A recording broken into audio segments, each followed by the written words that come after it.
So we're basically saying to the teacher, we don't want you behind your desk anymore. We want you to go home and rest. We know you have to do this, but put your head on a pillow while you talk at your phone for a minute. And we can knock your reporting requirements out. It's not just because everybody needs to do this math homework, right? There are specific things in that student's plan that they might be stuck on, and there's a blocker for them. And we're going to learn that from all of the reflections that are coming in, not only from the teacher, but the parent, the therapist, the everybody that's talking about that individual students. And our LMS system is now able to push very targeted supports. Teachers did not come here to go fill out paperwork. They came to make a difference in the lives of students. So let's get them back into that space.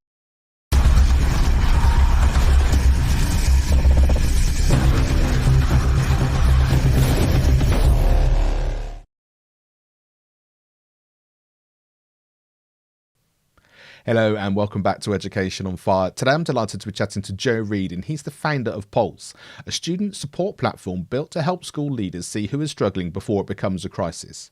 Now, Pulse works alongside the tools schools already use to help turn that sort of scattered data into clearer, faster decisions for the students who need the most support. Now, Joe believes that the gap between the teacher's instinct and the information to act on it is often where students get lost. So he built this platform to help close that gap between reports and reality, between seeing a problem and then being able to respond. Now, every role in education has a different goal, and Pulse is here to sort of help connect, see and act together. Pulse was created by educators and technologists who believe that schools should not have to choose between compliance and compassion.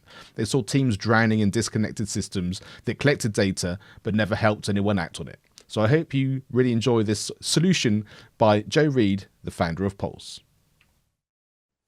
Hi, Joe. Thank you so much for joining us here on the Education on Fire podcast. EdTech is something which I'm sort of really into, in as much as I go to the BET show in London every year. There's hundreds and hundreds and hundreds of companies all sort of having new products and new ways of doing it. We kind of know that it's at the heart really of what many schools and educational organisations need to track things as well. But I think what I really loved about what you're producing here with Pulse is the sense that it's always going to be about the student first, and the rest of it is wrapped around to kind of help leaders and actually understand what's important in that sort of preventative, in terms of at least knowing where they're heading and how they can help people. So yeah, great to have you here today.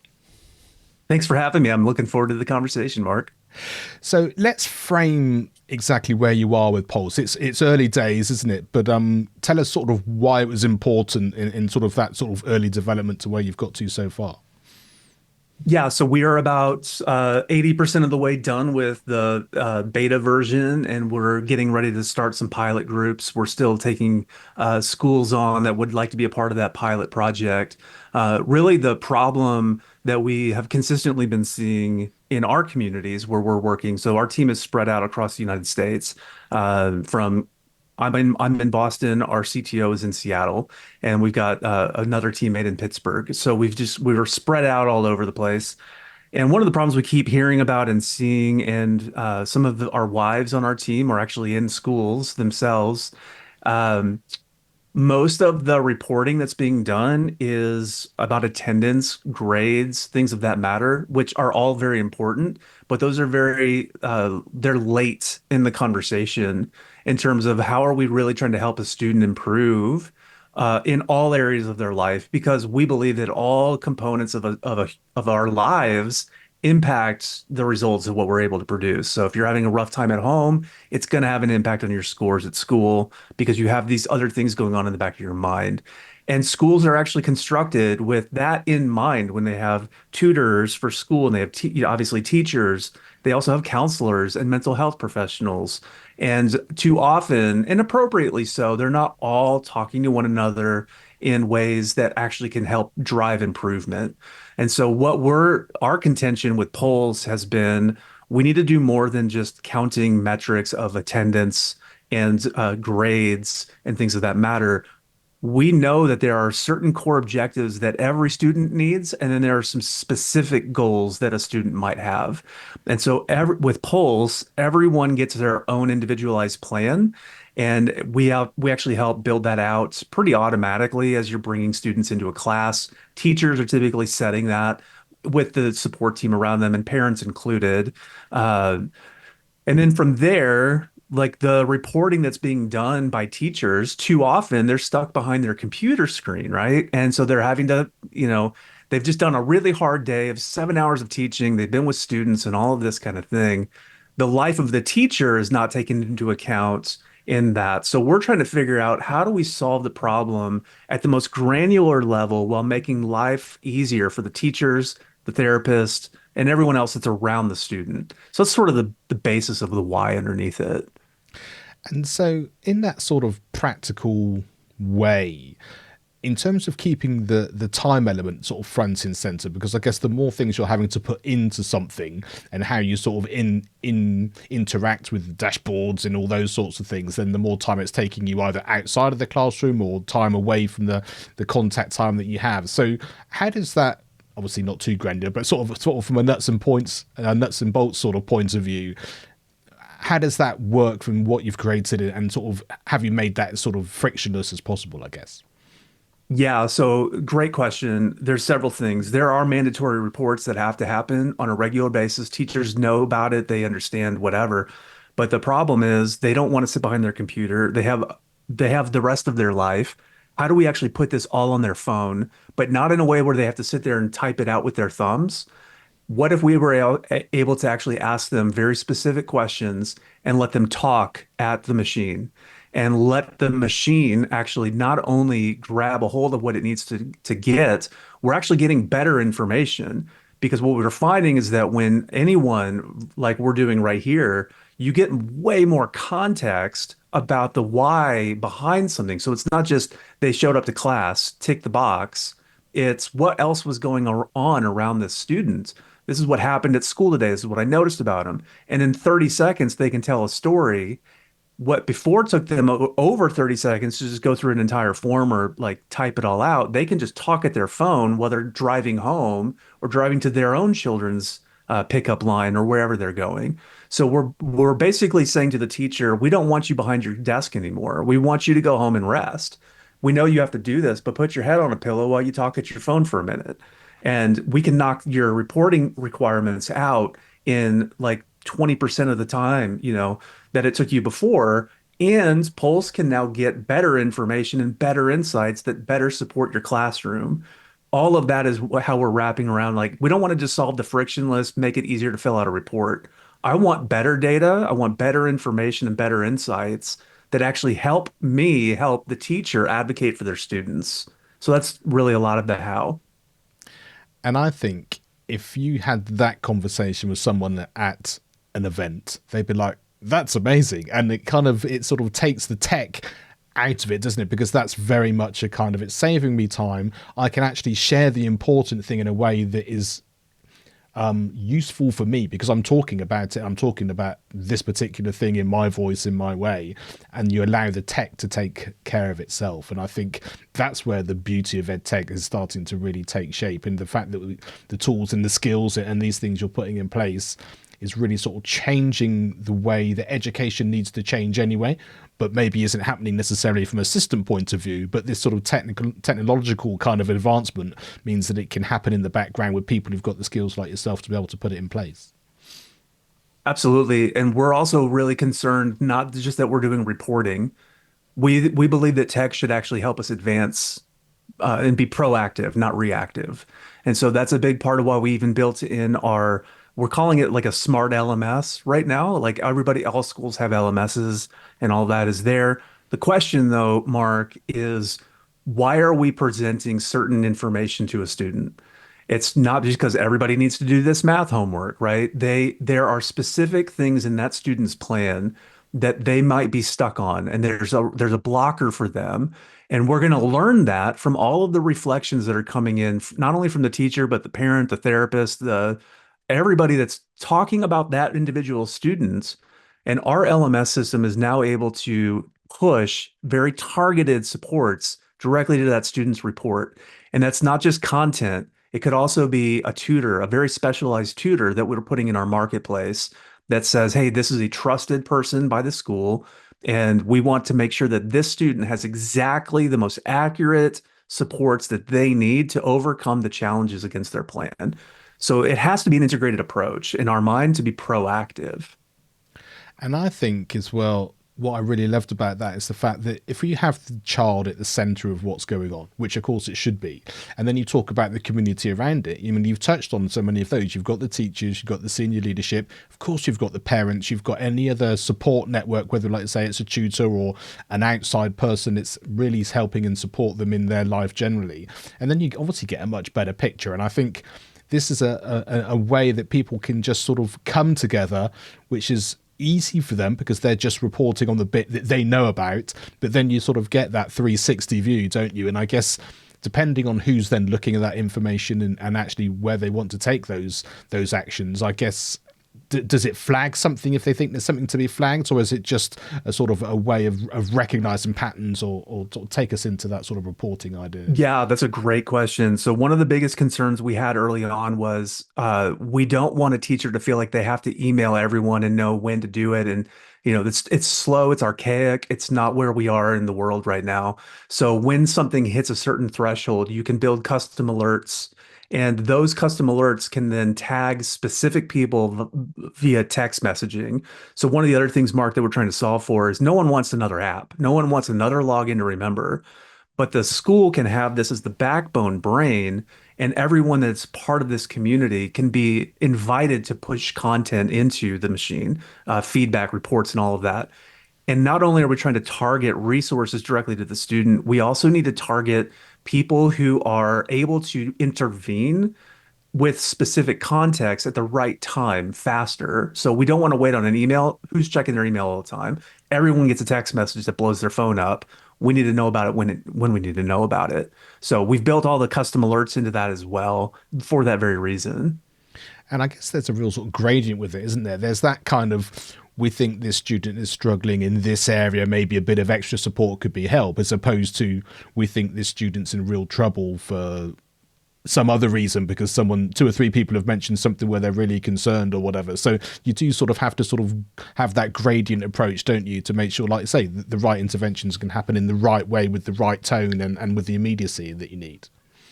And then that person has the context already at their fingertips. So they're not having to like, well, you tell me your version and you tell me your version. They already got it. And then they can act faster and with more intelligence. And so what's your sort of overall plan for this? Is it a question of sort of this is the best version of these things and it'd be in every school? Is it that kind of it can be in multiple sort of local schools so it can grow as children go between one school to another or one district to another? Is there sort of an overall plan of how that might work and how it might sort of grow organically? Yeah, that's a great question too. I mean, it really depends on the situation in the school. One of the things we're really cognizant of is switching costs. So schools have put in and districts have put in millions of dollars into their existing structures. And what we're not saying is you need to just drop all of that and switch over to us.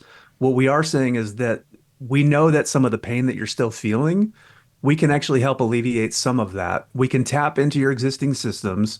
We can work with the data you already have, and we can actually supercharge that, if you will, into a way that actually helps you become more proactive with the data you've already collected. We might push you to ask different kinds of questions, but the reason we're doing it is for the care of that student and the care of that teacher, because we're really concerned that how do we get our teachers off the computer and back into a classroom with the support that they need to support their students. So we're trying to be that advocate with the teacher more than anyone else because they're spending the most time with these students during the day. And so if we can get them the support that they need around that student, we'll partner with any tool that they're already using for that purpose. And in terms of the sort of the customization of what you're able to do and the sort of the different elements of it as a whole, we've sort of talked about sort of the LMS side of things in terms of and reporting and that. What other sort of factors have you got in there, if it's messaging or how connections with different people are concerned and that sort of thing? Sure. I'll probably miss a few of the things off the cuff here, but like our plan section is really robust. So if you think about any strategic planning tool that's been on the market in the business sector, if you will, those same capabilities are being baked into here. So what a school can do with that is they can have an organization-wide plan They can have a teacher improvement plan. They can have a student development plan. All of those can all live in this plan section. And then our survey system actually feeds into how do you know if you're progressing against that plan? How are we going to flag if we're off track, on track? How do we know? And so all of everything talks to everything else in our system. And so that is a really robust capability there. And then our reporting, we already mentioned the surveying. Let me actually speak to that real quick. On the surveying, we recognize that, a standard static form doesn't always give you the context. And so we are building in the capabilities to ask follow-up questions and I'll let our machine underneath it continue to build out an intelligence layer for your entire school from the feedback back and forth. So that's on the survey side. In terms of the communication, one of our objectives when we first started designing this was we needed people not to have to log into an app. The idea is if an admin can see what they need to see, we can add people to an app. That's not hard. But the information lives on the field level, like at the grassroots level, we need to actually give them the tools, and they need to pull it in from tools they're already using. Like they're on their phone all the time. Like so we can get not just text message response, like they're talking at their phone. Let them talk at the phone and let the whole machine pull all that and extract it out. So there's that component. Our reporting is really interesting. I'm really proud of that section right now. A lot of schools use Canva right now, right? That's a very simple design tool. It's very intuitive, all of that. What our reporting is going to be allowing them to do is multiple things. Number one, you can build a template that looks like your school, looks like your classroom, however you want it to look. And then our system will actually allow you to put a filter on the data. So I want you to talk about this data within this time period, and I want you to build out a comprehensive analysis of what's going on. And but put it in the terms that these parents can understand, right? Like, so we can target our audience with that message. So think about a teacher who needs to do a report to their parents once a month. This can all be built in the automation in the background. They set that template once. The machine understands the tone that they want to speak it at, and they can actually filter that out. From there, Mark, what's fun is once they've completed that base template, it's automatically being updated in the background every day. And so now, once a month on a trigger, we are setting a schedule that this is going to email that report to this list of people on this timeline. So that's amazing. Think about boards being able to see this on a regular basis. The senior leadership, all of that. But what's even more fun, we were talking about this with private schools. We're also going to build a live widget for your website. So where appropriate, if you wanted to see a base overview, keeping privacy and all of that thing in consideration here, absolutely. But there are some things that you can put on your website live that shows live impact report on how this school is doing in real time. That actually motivates, right? It can. And it actually helps with the private school guys as they're trying to raise more funds. So that's another component that we're looking at. The LMS is not just your standard LMS. It's actually, we're building in the capability of a self-learning LMS. It will populate suggestions to a team of folks that you determine on, hey, there's some major gaps in your current LMS. Either you need to go find it in our marketplace or you need to build it. And so it's really guiding you to the why do you need to build this based on all of the data that's coming in. And then our marketplace, I'm really excited about the marketplace element because one of the things we consistently heard was we've got people that need access and knowledge of who are the best therapists for this particular student. Mental health care, in my city, one of the things I heard directly was there's not a great place, central database where we can find mental health professionals for students. And at least in our community right now, that is very front and center, the mental health crisis, and it's global. But we're really just seeing an uptick in the need for more support there. Also, tutors and other things like that. So our marketplace is only vetted individuals that the school is putting on there. Someone will have to have final approval on all of that, right? And once they're in there, it's all live in the app. Everything is private. It's all dialed in there. Students and parents and teachers can actually access individuals that way, book sessions with them, all of that is handled inside of this closed environment. And so there's a lot more there. And then the last thing I'll say, and I alluded to it earlier, is our custom alerts section. This allows anyone that has access to build basic workflows. So if this happens, notify these people in this way with this information. So it's not like we want to blow people's phones up, right? Or blow up their inboxes and their email. It's very targeted, specific, context-based information, and our goal is to be as fast with that alert as possible so that intervention can actually be more proactive and not just reactive. So that's a lot of things, but we're trying to think about this in a holistic way. Yeah, but I think that really shows the breadth of what you're able to offer. But I think more importantly, it shows why you're doing it. And like you said at the very beginning, having spoken to educators, understanding exactly what's going on, it's all done with purpose, which is the most important thing. So just a couple of things that really strike me. So you sort of mentioned there in terms of security and data and that kind of thing as well. Just sort of briefly sort of take us into that, because that'll be obviously a really important thing that people will want reassurance on. Yeah, so a couple things on that. One, because of the API connections to existing student information systems, we are actively working to be in full compliance with their standards and requirements because we have to be matched one-to-one on that. We are ourselves, because if a school comes to us and says, we want you to be our preferred software provider, we're going to be able to we'll be FERPA compliant, and we're working towards our HIPAA compliance and our audits on that as well. We're looking into SOC 2 as well because we also recognize we're not targeting this, but we have also been called already by other industries outside of education. So we're recognizing that all of the security and the safety protocols have to be firmly embedded in this tool before we would even go public with it at all. So even within our pilot groups, we have to actually clear our FERPA compliance before we'll actually even launch with our pilots. So all of that's coming, and we'll have our audits and all of that kind of thing in place. Amazing. And the other thing I was thinking was in terms of who can access this. Obviously, I'm in the UK. You're on the East Coast. Is it going to be something which is going to be country centered? Does it not matter because you can work across different platforms, as you sort of mentioned? What's the possibilities of that as you start to roll it out? Yeah, possibilities are endless, really. I mean, I'll back up a little bit. The impetus of this actually had nothing to do with education. I'm a nonprofit. I do international development work. And that we built this for that purpose originally, and realized that nonprofit budgets aren't the same as education budgets. And to be able to support a tool like this, we need to get into a space that still drives community impact, but can actually support the ongoing development and refinement of a tool, right? So that's where this all came from. So while we're targeting U.S. schools because of all of the compliance and regulations, we need to really be mindful too.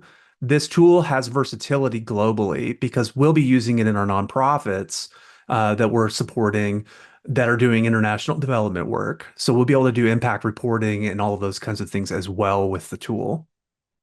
And in terms of, like you said, some of the other work that you've done in sort of your background, give us a slightly broader version of that, because I think it's really interesting for people to sort of hear, we're here talking about education on an education podcast, but I love the way these things sort of just come together so beautifully, that one industry is helping another industry, and in the middle of that, you've just got brilliant people able to create things in so many different ways to support different parts of our community.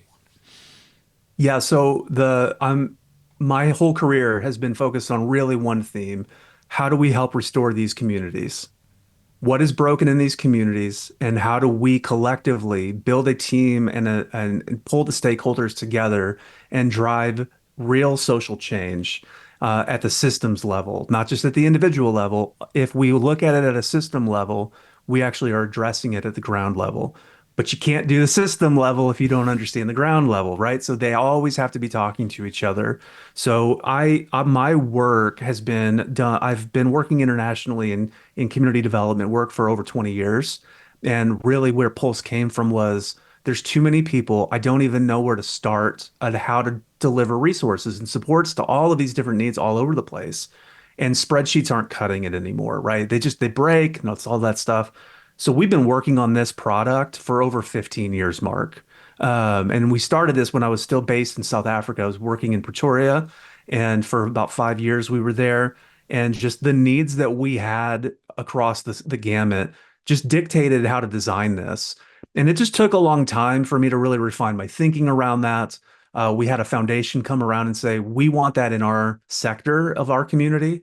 We'll back some of that with funding. And so they backed the initial build. And now we have a team in place that is actively, finishing out this version that will be more market ready across multiple sectors.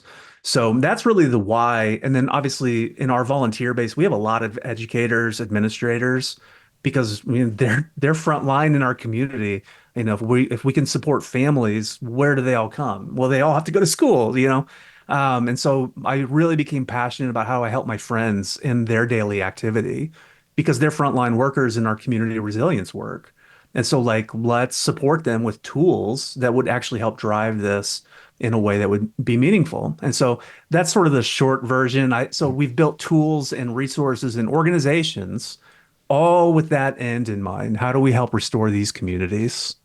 Yeah, and I just think that bigger picture and that history is just really important in terms of context, isn't it? Because you sort of hear this is a new product and we're in a beta version and you sort of think, oh, it's all very new. And I think to understand the knowledge and the background and the history just shows you, I think your perception of what that might look like is suddenly very different when you have all that experience and those skill sets going forward. So in terms of people listening, what are you looking for? You're looking for more schools to be pilots, or as it starts to sort of become ready to market, so to speak, people to jump on? What's your sort of main objective for that? Yeah, right now we're really interested in getting some pilot schools on board. And so the purpose of that pilot section of this would be to really hammer out, have we answered all of the core essential questions? Have we answered those secondary and tertiary questions? And if not, we want to make sure that we're smoothing this whole thing out again to keep not only the student in mind, but the teacher in the classroom locked and loaded, able to support that student and the whole classroom of those students, right? Those are our two main wins, right? So the pilot is there. And then obviously, yeah, like as schools start to hear more about what this can do for them, to take that first step in just talking with us about connecting in with their existing systems, or if they don't have a system right now and they'd like to try this on, we're really excited to bring them on next fall. We should be ready to go live in the fall of our next year when school starts for us here in the States. And I think the biggest takeaway for me in terms of being really supportive with this is the fact that it can connect, like say, with systems that are already there. Because as soon as people think, I need a whole new start again, I've been involved in schools where they're like, we're changing from this to this, and everyone has a big sigh. Okay, how's this going to work? How much time? I need to learn a whole new thing again. And I think what we've been able to explain today is sort of one, how easy that could be, like say, with the talking element and actually using it, but just for it to be embedded as part of something else. And those have certainly been the most successful areas, I think, from my experience as well. You're like, this thing does what I need it to do in this way, and it fits as it, like you say, there's sort of a gradual move maybe to using more of this and less of this, but that sort of wholesale kind of, it needs to change in one fell swoop is always a hard thing for people to realize. So I think hopefully we've painted a really good picture of that in terms of how it will work sort of moving forward, which is absolutely brilliant. Awesome. So in terms of what we do here at Education on Fire, we'll see this acronym here of feedback, inspiration, resilience, and empowerment. I'm just always curious, is there one of those things that strikes you, a couple of those things, and maybe how does that sort of relate to the work that you've been doing? That's a great acronym. And I didn't know that before this show. This is really fun. They all do. But if I was going to choose one right now, I would say empowerment. And it really drives the why behind why I brought a team together to build this in the first place. How do we support that student? How does that student's life change so that their families' lives change? And how do we actually support that teacher and the support staff around those students so that everyone is not stressed out all the time and they are feeling empowered to step into teachers did not come here to go fill out paperwork. They came to make a difference in the lives of students. So let's get them back into that space. So I love what that actually means for this thesis that you have going on for the show. Amazing. Joe, thank you so much. I think it's so important that we have these conversations, and it's so important that people hear these different things that are out there in the world and in the marketplace to be able to bring in. And it sounds like a incredibly well thought out idea, and I'm sure many people will be really interested in to get involved and have that conversation with you. So where would you like people to go to find out more, to get in touch, that kind of thing? Yeah. So if you want to come to our website, it's pulseconnect.us, and you can come there, learn more about it, see some of the early demos that are already there. And if you'd like to book a session with us and get a discovery call, you can find our links in there as well. Amazing. Keep up the great work. I just love the fact that it's all about helping people, and the tech is the driver for that. So yeah, really appreciate your time today and sharing all these amazing stories. Thanks for having me, Mark. It was great to meet you today. Education is not the filling of a pail, but the lighting of a fire.